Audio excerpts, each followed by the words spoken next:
You're live. That's what they tell me. This is the Aaron Zero Show news podcast.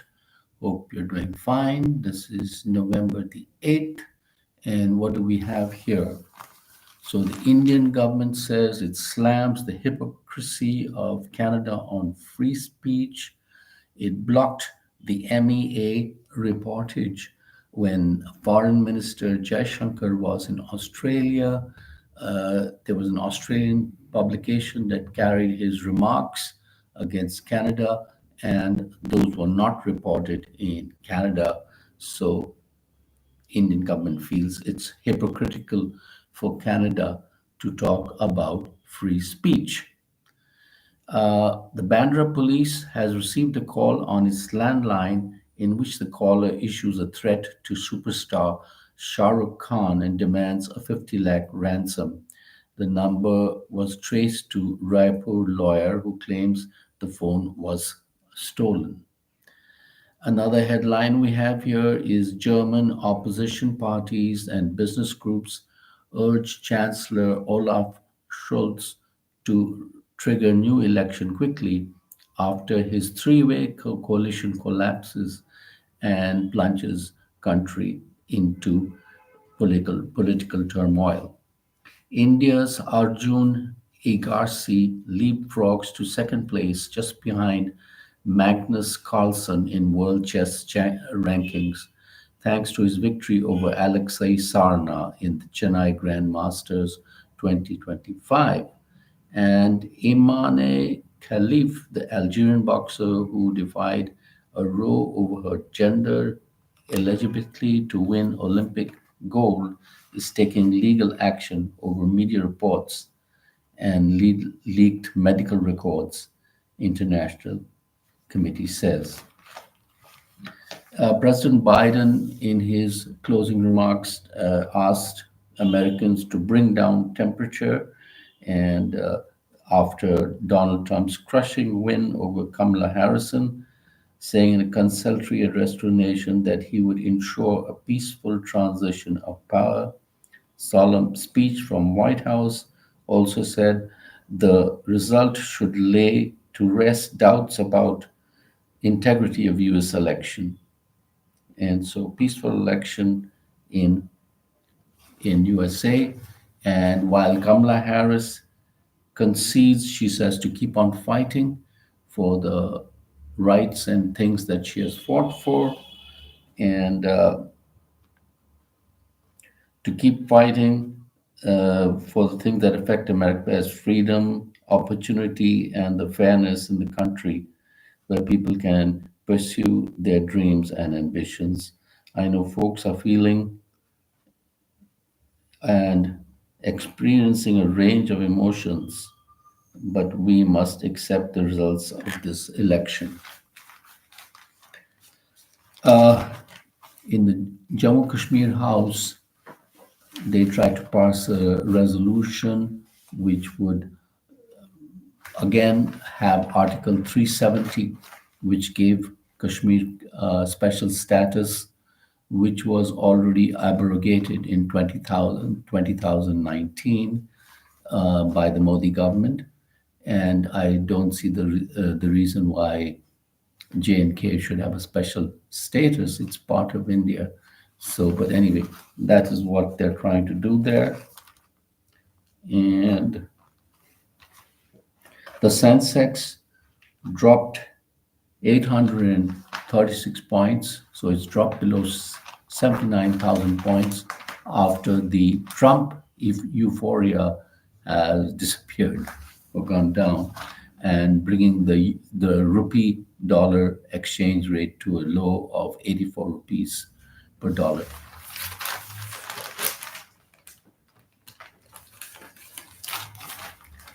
Supreme Court has said it's the end of the runway for Jet Airways and has ordered its liquidation and allows lenders consortium to forfeit JKC's 350 crores. And so they want this airline to be folded up, basically.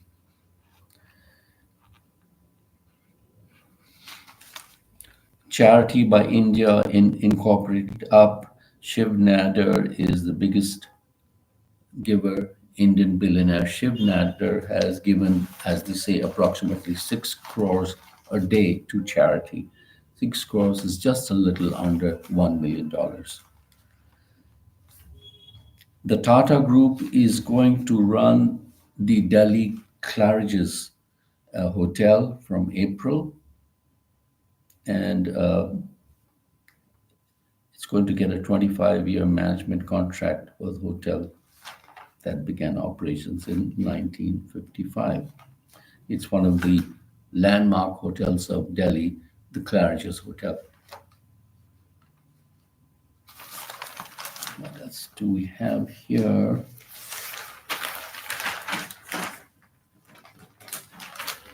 So Delhi weather is still pretty bad. Smog, air quality is poor. Current Delhi AQI or air quality is in the 400 range.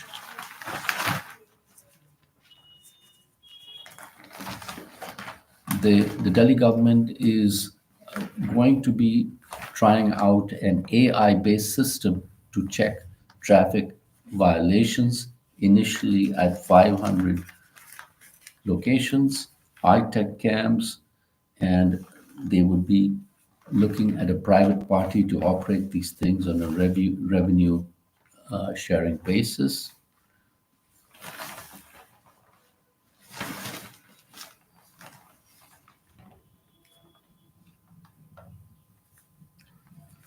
And implants, dental implants are proving to be successful in India, and their use is on the rise. How do farm fires hurt Delhi? Well, the answer is blowing in the wind. Stubble burning down this year, but its share in particle pollution is above 20%. Air very poor for night day, 12 stations in severe zone. And Delhi government has restricted the outdoor exposure for school kids. Pollutants released into river from Haryana drain has caused death of fish, and that's why fish are dying, and also the Yamuna River, which flows into Delhi, is polluted. So brawls erupt in JK Assembly over resolution to restore 370. Speaker rejects BJP call to roll back resolution. So the BJP says against waging war against statute. And X-rays were accidentally discovered by Wilhelm Röntgen on this day in 1895 when he was experimenting with electricity.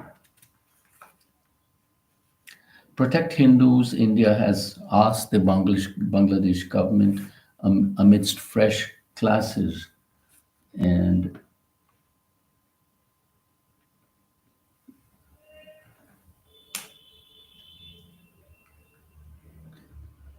there has been violence in Bangladesh port city of Chittagong. So the Indian government has asked for protection and protection of Hindus there.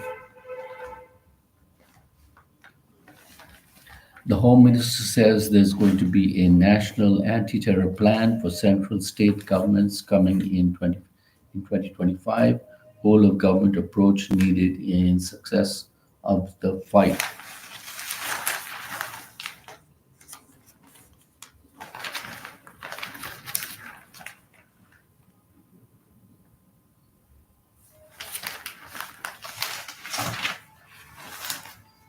And we are almost ending the year. So the rupee hit a record low of 84.38 as of today, as the dollar surges after Trump win, and Musk's wealth rises by 26 billion in a day after Trump victory. Musk, who is the propaganda puppet of Trump. So his wealth just now is, as per today, is 290 billion. Then comes Bezos with 228 billion, Zuckerberg with 203, Larry Ellison with 194, 173 is Bernard Arnault, Bill Gates 160, 158 Larry Page, etc. And the Trump real estate group plans to build more Trump towers in India and is going to have the most Trump towers outside of America. And they're also going to be building some golf courses. And what else? The Bank of England cuts rates, sees higher inflation. And they said that the reason Kamala Harris lost was because of the economy and inflation. But my own viewpoint is that the truth is much more important. You have to always watch out for the truth and what is right and what is wrong. And I don't see the American voter having that sense of what is right and what is wrong. They're only looking at their pocketbook. And actually, the Biden government did quite well in the economy. So, figures here. Figures here.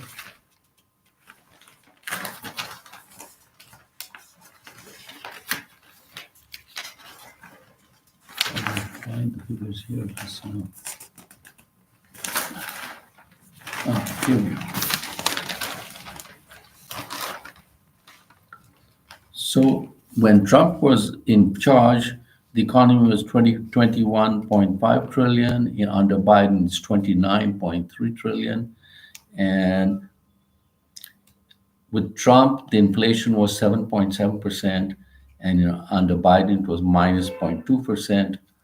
And inflation was 7.3%, and now has grown to 20% under Biden, according to this polling. And average wage growth has reached 18% under Biden. And average new home payment has increased to $2,000, $2,750. And market performance during the Trump era was at 19,827.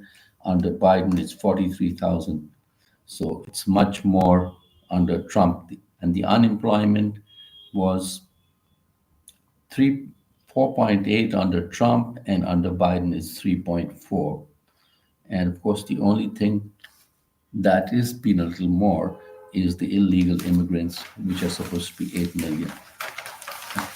Anyway, that's the Aaron Zero Show. And if you like what you hear, please do subscribe to us. Have a wonderful day wherever you are.